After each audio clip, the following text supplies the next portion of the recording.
Welcome to Unearthed Unhinged, where sacred text meets modern life, all to build a resilient faith. I'm your host, Glenna Slam, teacher, speaker, curious co-excavator of Scripture, here to help you dig deep, wrestle honestly, and walk away with a stronger faith.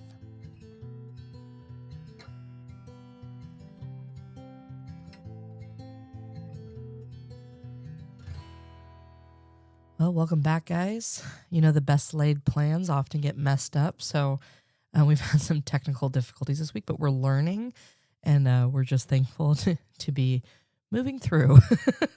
I love technology. Technology is not my friend always, and I'm sure there's a lot of you out there that can resonate with that. So sorry this episode's coming a little late, but thank you for coming along with the journey as we're kind of starting to figure this out.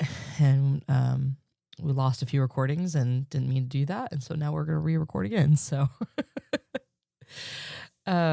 today we're going to be looking at Called Part 2. So last week we had a great conversation about the Great Commission and what it means to go and bless the nations and to make disciples. And so today we're going to be looking at kind of what I've established as kind of the second part or the second main pillar of being called. If the first is to be a blessing to the nations and go make disciples, the next one that the major theme I see in Scripture when it comes to kind of our calling on our life is, it's actually found in multiple locations, which is when you know that Scripture's probably got an opinion about it. But it's to love the Lord your God with your whole being, and which feels at times kind of overwhelming, but at the same time, it makes sense. And what I love is that God doesn't call us to just be kind of one-dimensional. It's not just about our mind. It's not just about our spirit. It's not just about our emotions, that He created us holistically. He created us in His image, and He created us with all these aspects of who we are. And so it would make sense that if we are to fully be engaged with Him, then that means that we need to love Him fully. Another kind of hermeneutical principle of Scripture, when you're pulling Scripture apart and looking at it, if it's mentioned several times in the text, if you see it several times within the text, then probably would be a good indicator to say, oh, this must be important to God. And so when we look at this concept of loving God with your whole being, we can actually look at almost 4 different times in the text, both in the Old and the New, where this is very much a central theme. We first see it in Deuteronomy 6:5, where it says, love the Lord your God with all your heart, with all your soul, and with all your strength. It's this first time. So Deuteronomy is an interesting text in itself because they have already received the law. They've already received the commandments. And in Deuteronomy, they're getting ready to kind of they're going to finally enter the land. They've been wandering for 40 years.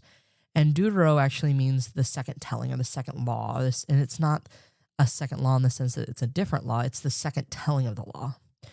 And so you kind of get this mental image of the Israelites being gathered around, and they're saying, okay, before we're going into the final stretch here. We're in the final quarter of the game, and hey, we're about to enter in the promised land. This is what we've been preparing for. This is what we understand. And so we need to get on the same page. And so you see Moses kind of recapping with the Israelite people. And he says this statement, love the Lord your God with all your heart, with all your soul, with all your strength. And he's kind of casting this vision that is going to then be kind of the way in which they're supposed to operate going forward. And it's interesting, but it's not surprising, is that we see it also repeated again in the Gospels. In Mark 12:30, it says, love the Lord your God with all your heart, with all your soul, with all your mind, and all your strength. The adding of mind is not as radical as, some would have you say. So you have to remember, in Deuteronomy, we're looking at Hebraic text. We're looking at things written in Hebrew. When we move into the Gospels, we're looking at things we have Hebrew writers trying to speak Greek. And so there's this understanding that in the original Hebrew that like the mind, what we understand in the Greek would separate out into the mind, is something, that was just implied within the Hebrew of the breaking down of the 3. But you see this specifically in the gospel text, that the mind is then highlighted. And that's nothing, I just want to point that out. It's not radical. The Greek is there, Greek is very precise. They have a word for everything. I mean, for every kind of possible love that you have, there's a Greek word for that. And it's a very beautiful language in the sense that it's precise, but it is there's a lot of different like terms. Hebrew is complicated and beautiful in its own sense, but a lot of times there's words that will have a depth of meaning instead of in Greek. There's a more preciseness. I always talk about how the Hebrew mind is very both and. The Hebraic mind is both and Greek is very black and white. And so it's very interesting to see Hebrew writers, Hebrew speakers, Hebrew understanders like Mark and Matthew. Paul would be another great example. These guys that they definitely speak Greek, but they have this Hebraic mind because they are trained in the scriptures of Torah. And so again, we see in Matthew 22:37 through 38, it says, Jesus replied, love the Lord your God with all your heart, with all your soul, with all your mind. This is the first and the greatest commandment. And then in Luke, it says in 10:27, it'll say, and he answered, love the Lord your God with all your heart, with all your soul, with your strength and your mind, and love your neighbor as yourself. There is this consistency of what they're trying to get at is it's the whole person. There's no piece that's going to be left out of this. He's wanting all of it. And so if we're really looking at it in that context, well, then all of a sudden I'm going, okay, how do I love him with every aspect of who I am? How do I love him fully with my mind? Well, that's looking like a study. That's looking like engaging him intellectually. I love that. I love that because that's not a God that's wanting me mentally checked out. He doesn't just want my emotions. He doesn't just want my feelings. He doesn't want me to blindly follow. He's wanting me mentally engaged. Well, then he's also wanting my soul, all of my emotions. He's wanting my emotions in check. He's wanting my emotions submitted unto him. Okay, well, that means that I've got to do some work there. But he's wanting us fully engaged. He's wanting the whole self. I mean, I think sometimes we try to separate out as Christians, well, he's just wanting my spiritual mind. No. He's just wanting my spirit. He's just wanting me to blindly follow. And that's nowhere in scripture does it say that. I love that he wants us mentally engaged. Faith is not the absence of your brain. We act like he only wants one part of us. I don't know where we got it in our minds as Christians that somehow like this was supposed to be a one part of our body experience that was supposed to be a faith journey. Like, oh, no, when I'm at church, my spirit's engaged and that's it. But when I'm at home and I'm doing X, Y, or Z, it does not matter what like my physical self is. It doesn't matter that, if I stuff my body full of things that it's not designed to have, or I, emotionally entertain things that I shouldn't do. It's just all these things. We've somehow separated the person out when it clearly says in scripture, like all of it's supposed to be submitted. And I wish we as Christians could get back to the point where we understand that he wants all of us. He wants the whole package because he designed the whole package. That's hard. I think that's why we kind of separate ourselves from it, because we're like, that's too much. That's asking too much. But the reality is there's nothing that he could ask of us that he doesn't deserve. And I know that's hard. I know it's hard to submit a knee. That's the best image I have of it, is this image of full surrender is just tipping a knee and saying, no, it's about you. Faith is not supposed to be us checked out. I love what Hebrews says, and Hebrews 11:1, it says, now faith is the substance of things hoped for and the evidence of things not yet seen. It is not supposed to be about us understanding fully. It's not about just one part of us being involved in the process. It is a whole body engagement. And so when I was thinking about this kind of whole body engagement that we're called to, I couldn't help be pulled to kind of these, I call them kind of subsections to the calling, that's how we do it. That's how we do the loving him fully. Some things are very, practical. Some things are things that we would understand. When it says love the Lord your God with all your mind, okay, well, that means that intellectually, he wants me engaged. So that means study. Love the Lord your all with your soul and your mind. Okay, he wants my spirit and my emotions. He wants my strength. He wants my physical self submitted to him. So that means health. And those are all true. But I think that there's some additional things that we could look at to really see how that's done. And the next kind of major thing that I kind of point out that I was seeing was that we're called to live holy and set apart. That we're called to live in this submitted self.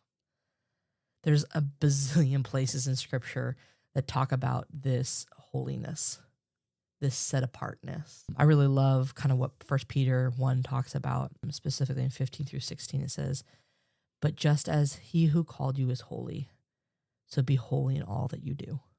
For it is written, be holy because I'm holy." That it's enough. I think that's what, we were looking for all these reasons for why we should do something, but the reality is he's asking us to walk like him. He designed us to be in his image. He designed us to reflect himself out into the world. And so if he's holy, then I am to strive to try to be holy. That means, and holy is just, we always make this a weird Christian word. All it means is to be set apart. To be set apart from culture, be countercultural. That's what's so radical about the Christian faith. That's really the main thing, is that we're called to do this thing that it's not the popular thing to do. I don't know why as Christians we've made holy this weird thing. All that the Hebrew word means means it's kadosh, and kadosh means to be set apart, to be countercultural. See, to me, that is the biggest indicator of a thriving, active faith, is the fact that, like, are you looking just like culture? Or do you look a little different? We are to be in the world, but we're not supposed to be of it. I know that's a paraphrase of Christ's prayer for us in John, but it's still sound. We're supposed to look different. We're supposed to be active and amongst them and doing what we need to do so that we can, share the love of Christ. But we're supposed to look different. So we're supposed to be different in the way that we talk. We're supposed to be different in the way that we study. We're supposed to be different in the way that we conduct our emotions. We're supposed to be different in the way that we love one another.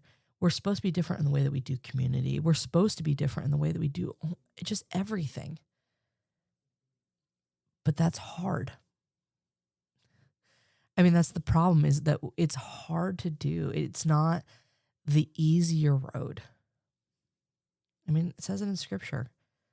The road that we're supposed to walk, it's narrow. It's not wide. The gate's not wide. And that's, you'd be a fool as a Christian to say, like, man, all the time it's just easier just to do it his way. No, it's not. But it's better. At this point in my life, I'm heading into my 37th year, and can I just be honest? There's just been some hard days. I've seen loss. I've seen pain. I've experienced loss. I've experienced pain. And what I know is, at the end of the day, his way's better. I can't get into all the stories, but I'd love to give you some hope in this moment. If you found this podcast and you're listening, that, like, is it really worth doing his way? It is. It's hard in the moment. There's been moments where I've said, like, God, I want to believe that this is going to be worth it. You're going to have to give me some encouragement, because right now it just feels hard, and it feels unnecessarily hard. But what I love is he's always been good to be like, I know, but trust me.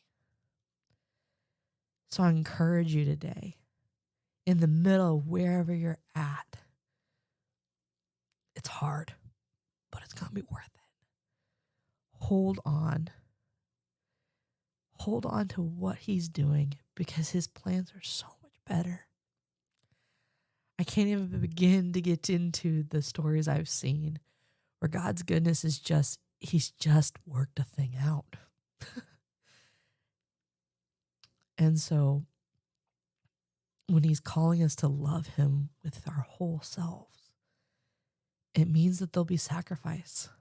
It means that there's going to be a bent knee it just stinks. It stinks sometimes to bend a knee, but it's worth it. I love this mental imagery that we have later on in 1 Peter and 1 Peter 2:9. It says, "But you are a chosen people, a royal priesthood, a holy nation, God's special possession, that you may declare the praises of him who called you out of darkness into his wonderful light." It's just such a beautiful image because that's what it is. Humanity, Adam, you broke it. You messed it up. Adam, Eve, you broke the bridge, but I've got a way back. You've been mine before you even made a mistake. I don't know about you, but that gives me such a love that I can't even put into words. That the God of all the universe knew we were going to mess up. And before we even did it, he loved us so much to give us the ability to do it, to mess it up. But he's like, I'm still coming for you. I'm still going to get you. But not like in a mean, yardstick chasing after a kid way. It's this, no, I'm coming after you because I'm holding you close to my chest. I love you. You're set apart. And it's not set apart in this weird, like I'm trying to punish you. This imagery of God being God's special possession. It's this, you're his treasure. Like he's so crazy about you. He's so crazy about you, and he wants you set apart. He doesn't want you marred by the things of this world. Will you be marred? Yeah. That's where Jesus' blood comes in. He cleanses us. He fixes us. But what I love is there's so much love in this idea of being set apart that he's calling us to. The other part of loving him fully is just this idea of to seek the kingdom first. We see it in Matthew 6:33, but it says, "Seek first the kingdom and his righteousness, and all the rest will be added to you as well." And I love this image that when we put our priorities in line with his,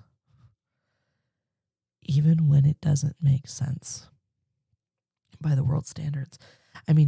This is it's this countercultural mindset. He's going, I love you so much, but I need you to have my perspective. And so if you're going to love me fully, you better be about my kingdom. And he's constantly trying to get the people to understand, if you pursue the things of my business, the things that matter to my heart, the hurting, the broken, if you make it about those things, everything else is going to lay into place. And this kind of leads into the last kind of component I see of loving him fully, and it's this. When we love him fully, and I'm not getting radical here, it's literally the second verse after a lot of these entries of love the Lord your God. It's to love others sacrificially. In Matthew 22, and the 37 is where we kind of started off, but we're going to read all the way to 39. Jesus replied, "Love the Lord your God with all your heart, with all your soul, with all your mind. This is the first and the greatest of commandment. But the second is like it. Love your neighbor as yourself." And I remember as a kid always thinking, okay, well, I don't even know my neighbor's name. I don't know who the guy that lives next door. I don't know what his name is. And I remember really, I resonated with the gospel text where he talks about, well, who's my neighbor? And honestly, I started looking everywhere in scripture, and the reality is, like, your neighbor is the person he puts in front of you. And so when I started to see that in scripture, that this idea of neighbor is not the person in the physical building next to you, that it's the one that he puts in your path. Well, man, that got a lot harder. That got a lot harder because all of a sudden that difficult person that is like in your pathway. I remember I was a young believer. I recommitted my life as a freshman, and I remember he was working a lot of things out in me. He was working, I remember him talking to me about learning how to honor my parents in new ways. That was one of the first things that he asked me to do, is like, you've got to learn to submit your pride.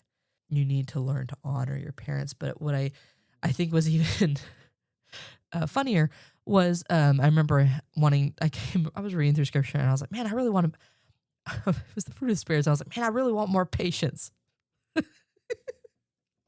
And every Christian went, oh no, don't ask for that. And I remember that he put in my life, and I'm not going to put the guy's name, but it was one of my classmates. It was one of my classmates at school, and man, did he annoy the tar out of me. But it ended up being, all of a sudden, we are in every class together. We're in every sports club together. And I think we were in band together. I just remember, like, everywhere I turned, this gentleman was there, and he just was driving me absolute cuckoo bonkers because he was trying every bit of my patience. But God was really challenging me in that season. Like, do you see him like I see him? When he's acting out and driving you absolutely nuts and pushing all your buttons, do you see the pain? Do you see the hurt? And I would love to say that as a freshman in high school, I was so brilliant and did it so well, but I'm not going to even pretend to lie. I didn't. I was a teenager. But I remember that was the beginnings of this kind of development of, like, learning to love somebody who he puts in your path that will drive you cuckoo sometimes, but sometimes not. And then at the same time, just constantly learning how to be the hands and feet of Christ, whoever comes in the path.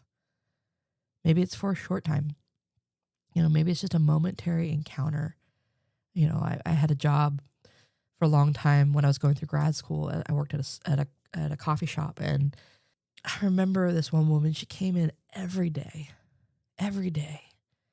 usually really bubbly, and I remember, like, I'd have a few brief words with her and all the things. And I remember one day she came in and she just looked wounded.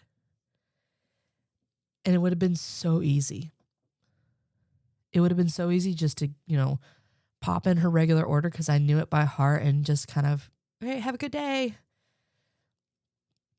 And I remember, like, just this kind of feeling in my spirit, ask what's going on. And I remember, like, her just breaking down crying. Her husband had died the day before. And I couldn't even believe that she was going to work, but she was kind of in doing the motions, and she just started crying, and I was like, hey, can I pray for you? I'm so sorry. And you could tell, like, it was the first time she felt seen in, 24 hours of just, and I just remember, like, I remember thinking, God, like, thank you for letting me step into a moment that, like, it was all about her, but I got to see you love her well through just asking a question. And I think we think loving your neighbor is, this thing that has to, like, radically take up your whole day or things like that. But it's just those momentary promptings. It's calling a friend. It's paying for a meal. It's just saying hi and being kind. To kind of wrap all this up, I mean, if calling is something, and it is this whole body experience. It starts with understanding the mission statement, which is that we're called to be a blessing to the nations, that we're called to go make disciples. That's where it starts, It's hard to know where you're going if you don't know where you're supposed to start. And seeing the mission statement is the first battle. But the second part of the battle is the fact that just really understanding it is not just a piece of you that has to go on this journey. It's a whole experience of you. And that's going to require something. It's going to require us to make intentional choices, to live set apart, to seek the kingdom, to love each other well. Those are all things that they don't happen by happenstance. They happen with intentionality. And what I love is that when we are we're not going to do it perfect. But when I've seen or I've been part of communities that are trying to do these, the impact is incredible. I go to a really amazing church, and I don't want to blast where we go. I go and everything, but I've worked at a lot of churches in the course of my life. I was a youth pastor's assistant for a very long time, and I've just been a part of a lot of faith communities, and that's what I'm trying to get at. A lot of the faith communities that I've been about, it has been about, I mean, you just listed off all the bad things that you associate with church at times. But what I've loved about the church that I've been a part of now for close to 8 years now, they are by no means perfect. But they love people well. They know that they're called. They know what the mission statement is. They know that it's supposed to be a whole body experience. And that really does make the difference. It makes a difference because all of a sudden, when we have stumblings, when we have hiccups, when we hurt each other, it's a lot easier to get back on track. Again, I'm not saying it's a perfect place. There's no perfect church. But I'd much rather be part of communities that are trying, that know the calling and that are trying. That's what I love about my more intimate group of close friends is I walk with women that know Jesus, and they know that they're not perfect, but they really want to love well. And it is so much better to do life with people that are walking the same path. Not that we're all at the same stage. I mean, there's times where my friend is ahead of me and is pulling me forward, and I do the same for them. But what I do know is that when we're focused on what we're supposed to be focused on, when we know the calling, it just makes life so much richer. It makes life so much more exciting because you're about your Father's business. You know what you're about. And so it gives you a confidence to operate in any space that you find yourself with this awareness and just an on-track mind. I'm called. I'm called to make a difference. Not because there's anything special about me, but because I know that my Father's called me. And my Father's a big deal. My God is a big deal. And so that gives me the confidence to know. And on top of that, I serve a God that just wants to know me. He wouldn't call us to love fully if he didn't in turn want to love. We see it over and over in Scripture. He sent his son. He wanted us so bad. He didn't need us. It's the truth. He is fully perfect in himself in the Trinity. He doesn't need community with us. He wants it. And when I really started to wrap my head around the fact that he wants me, he loves me, and he loves my friends and my parents and my siblings and my church community, and he loves the broken and the lost. He loves my neighbors. He loves the person that cuts me off in traffic. He loves people. They're his kids. He wants relationship. He wants to them. And he wants them to in turn love him because he's got better plans for them. All of a sudden, I have a resolve. I have a purpose in life that I didn't have before my faith. And so I'm starting to just understand what he is about. So believers, non-believers, whoever finds themselves listening today, may I encourage you, don't ever just take my word for it. Go talk to him. Go look these scriptures up. I'll make sure they're in the podcast description, but go look him up. Go see what he's about. Go read it cover to cover. It's a story that is continual. These are not just themes that you're going to find in singular books. I just picked the most prevalent ones. Go talk to him because he wants to talk to you. Well, I'm so thankful that you guys were able to join me today. I'm looking forward to, as we start in the next week, we're going to, in the following week, we're going to actually be starting a new series. We're going to talk about Bible basics and just kind of how the actual text was put together. Well, it's going to be broken up into different weeks, but there's going to be a week where we're actually even looking at the archaeology and how we know we can trust it and things like that. And I'm excited because we get to do a little nerding out in that space, but it's going to be really fun. In the next few days, we're going to have an episode released from FQA. Again, sorry about the technical difficulties. We lost some stuff, but we're going to have a FQA episode where we talk about the difference between Christian and Jewish scripture, which is actually a really rich conversation. But get ready to have more of those. We've had some really great questions submitted the last few days on FQA as well. If you would like to submit them, go to our website, unearthed-unhinged.com. Go to the FQA tab. This is our secret, not so secret society, and you can submit any question anonymously. And I've been putting them in to kind of a little database here, and I'm pulling them out. And for those episodes that need a whole episode, we're going to make a whole episode about them. But some of the topics are very small. They're quick, 10, 15-minute episodes. So we're going to do something, shorter for those. So you're going to see a lot more bonus episodes coming out. But excited to have you guys get along on this journey. Thank you for joining me for this episode of Unearthed Unhinged, Sacred Text, Modern Life, Resilient Faith. If something's challenged you, encouraged you, or made you think twice, please share, leave us a review, or reach out. We'd love to hear from you. This episode was recorded, mixed, and edited by me, Glennis Lamb. Music is by the incredible Daniel Schroed. And until next time, stay curious and keep building resilient faith.